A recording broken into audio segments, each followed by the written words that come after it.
رب شہرک سے قریب ہے تو ہم یہ کیوں کہا جاتا ہے کہ وسیلے سے دعا مانگیں؟ ہم ڈائریکٹ اللہ سے مانگیں اگر تو یہ وسیلہ پھر کیا ہے؟ دیکھیے جی، اللہ رب العالمین شہر سے زیادہ قریب ہے، بالکل یہ بات ہے۔ کعبۃ اللہ تو پھر بھی آپ جاتے ہیں، عرفات کے میدان میں پھر بھی آپ جاتے ہیں، مسجد کا رخ آپ پھر بھی کرتے ہیں۔ تو مسئلہ شہر سے قریب ہونے پر نہیں، مسئلہ اس کے راضی ہونے سے ہے۔ اللہ، وہ سنتا ہر جگہ سے ہے لیکن راضی کہاں سے ہوتا ہے یہ دیکھا جائے۔ کیا بات! تو کہنے کا مقصد یہ ہے کہ جو اس کے رضا کے ذرائع ہیں، جس کو اس نے اپنی رضا اور جلد قبولیت کے آثار جو اس نے خود ذکر فرمائے، اس کے ساتھ تمسک کیا جائے۔ وسیلے کی ضرورت اللہ رب العالمین کو نہیں ہے کہ وہ بغیر واسطے کے ہمیں دے نہیں سکتا، بلکہ اللہ رب العالمین جل وعلا کی یہ مجبوری نہیں، مجبوری ہماری ہے کہ ہم بغیر واسطے کے لے نہیں سکتے۔ سب سے پہلے دیکھیے جب حضرت آدم کا تعارف ہوتا ہے تو اللہ رب العالمین جل وعلا ذکر فرماتا انی جاعل فی الارض خلیفہ، میں زمین میں اپنا نائب بنانا چاہتا ہوں۔ نائب کس کو کہتے ہیں؟ وسیلے کو ہی کہتے ہیں، ذریعے کو ہی کہتے ہیں۔ یا اللہ جب تو براہ راست دے سکتا ہے تو نائب کیوں بناتا ہے؟ تو فرمایا میں براہ راست دے سکتا ہوں، تم لے نہیں سکتے، تو تمہاری کمزوری کی بنا پر حضرات انبیاء کرام کو درمیان میں واسطہ بنایا گیا۔ تو جب سب کچھ اللہ دے رہا ہے تو پھر انبیاء کا واسطہ کیوں ہے؟ ایک بات۔ پھر سب سے بڑی بات یہ کہ واسطوں کا انکار آپ کیسے کر سکتے ہیں جبکہ آپ عالم واسطہ میں رہتے ہیں؟ یہ عالم اسباب ہے۔ اسباب جو ہے وہ سبب کی جمع ہے۔ سبب واسطے کو کہتے ہیں۔ پیاس خدا بجھائے گا، پانی پینا پڑے گا۔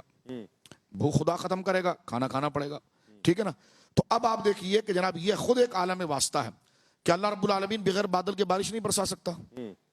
برسا سکتا ہے لیکن نہیں برساتا۔ کا کیوں؟ میں نے کہا اس سے پوچھو، اس نے بنایا ایسا طریقہ ہے۔ تو آپ سوال کی طرف نہ جائیں، اس کے بنائے ہوئے طریقے پر جائیں۔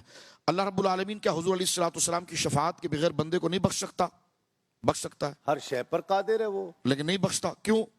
میں نے کہا جی اس سے پوچھیں، ہم سوال کون ہوتے کرنے والے؟ اس نے ذرائع یہ بنائے، اس نے کہا پانی پیو گے تو میں تمہاری پیاس بجھا دوں گا۔ اللہ رب العالمین اس سبب کا محتاج نہیں ہے، لیکن اللہ رب العالمین کی حکمت ہے کہ اپنی تاثیر کو اللہ رب العالمین نے خیر و شر کے لیے وہ اسباب بنائے ہیں۔ ایک بات، اور خود قرآن کریم میں اگر آپ دیکھیں تو سورہ المائدہ کی آیت نمبر 35، اس میں اللہ رب العالمین شاہ فرماتا ہے یا ایھا الذین آمنوا اتقوا اللہ وابتغوا الیہ الوسیلہ، ایمان والو تقوی اختیار کرو اور اس کے قریب ہونے کے لیے ذریعہ تلاش کرو۔ اب جلد بازی میں یہ کہنا ہے جی وسیلہ قرآن میں کہیں نہیں لکھا ہوا، میں نے کہا یہ تو لکھا ہوا ہے، دیکھیے اب کہنے کہ نہیں اس سے مراد تو دعا ہے، اس سے مراد وظائف ہے۔ تو میں نے کہا دعا بھی خدا نہیں ہے، وظیفہ بھی خدا نہیں، یہ بھی تو غیر خدا ہے، تو ذریعہ تو یہ بھی بن گیا۔ تو جب نماز ذریعہ بن سکتی ہے تو جس کے صدقے نماز ملی وہ ذریعہ کیوں نہیں بن سکتا؟ بے شک، سبحان تو اللہ۔ یہ صحابہ کرام رضوان اللہ اجمعین کا طریقہ کار رہا ہے۔ بلکہ ایک روایت میں یہاں پر پڑھ دیتا ہوں، حضرت فاروق اعظم رضی اللہ تعالیٰ عنہ وارضاہ عنہ کی روایت ہے، یہ بخاری شریف کے اندر موجود ہے۔ جب سن 18 یا 19 ہجری میں جب عام الرماد جس کو کہتے ہیں شدید ترین قحط مدینہ منورہ میں پڑ گیا تھا کہ ہر چیز بے جان ہو گئی تھی، تو حضرت فاروق اعظم رضی اللہ تعالیٰ عنہ خود جو مستجاب الدعوات ہیں اور بڑا مرتبہ رکھتے ہیں، تو آپ نے نماز استسقاء پڑھائی۔ نماز استسقاء سے مراد بارش کی نماز پڑھائی۔ بارش کی نماز پڑھانے کے بعد جب آپ نے ہاتھوں کو اٹھایا دعا کے لیے، تو بخاری شریف کتاب استسقاء میں موجود ہے، آپ دعا کر رہے تھے تو یا اللہ بارش عطا فرما، یا اللہ رحم فرما، یا اللہ کرم فرما، تو مجمع میں آپ کی نظر سرکار کے چچا حضرت عباس کے چہرے پر پڑی، تو دعا کا انداز ہی بدل گیا۔